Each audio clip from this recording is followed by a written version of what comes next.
எப்பவுமே அரிசிய ஒரு 1/2 மணி நேரம் ஊற வச்சுட்டு தான் சாதம் வடிக்கிறதுக்கு வச்சு விடுவேன். அதே மாரி ஊற வச்சு விட்டுட்டேன். சாதம் வேகிறதுக்குள்ள நம்ம சைட் பை சைடா வந்து காய் கூட்டெல்லாம் ரெடி பண்ணிடலான்னு லஞ்சுக்கு சேனக்கிழங்கு ஃப்ரை, கீரை பொரியல், தக்காளி கூட்டுன்னு தான் ரெடி பண்ண போறேன். சேனக்கிழங்க வச்சு ஃப்ரை, பொரியல்னு எது பண்ணணும்னாலும் மஞ்சள் பொடி, உப்பு, கண்டிப்பா புளி மறக்காம சேர்த்துக்கணும். புளி சேர்க்கல அப்படின்னா அந்த நாக்கரிக்கும்னு சொல்லுவாங்கல்ல, அந்த மாரி இருக்கும். ஸோ இந்த மாரி வேக வச்சு அதுக்கப்புறம் வடிச்சுட்டு தான் நம்ம வந்து இத வந்து குக் பண்ணணும்.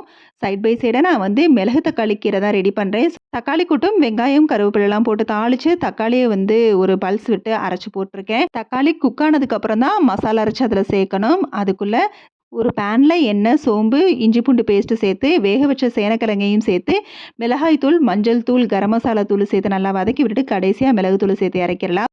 தக்காளி கூட்டுக்கும் தேங்காய் வத்தல், சோம்பு, சீரகம், பட்டை, கிராம்பு, அன்னாச்சி பூன்னு சேர்த்து நல்லா பேஸ்ட் அரைச்சு ஊத்தியாச்சு. அவ்வளோதான், சூப்பரா வந்து லஞ்ச் வந்து ரெடி ஆயிருச்சு. லஞ்சுக்கு எப்பவும் போல மோர் ரெடி பண்ணிட்டேன்.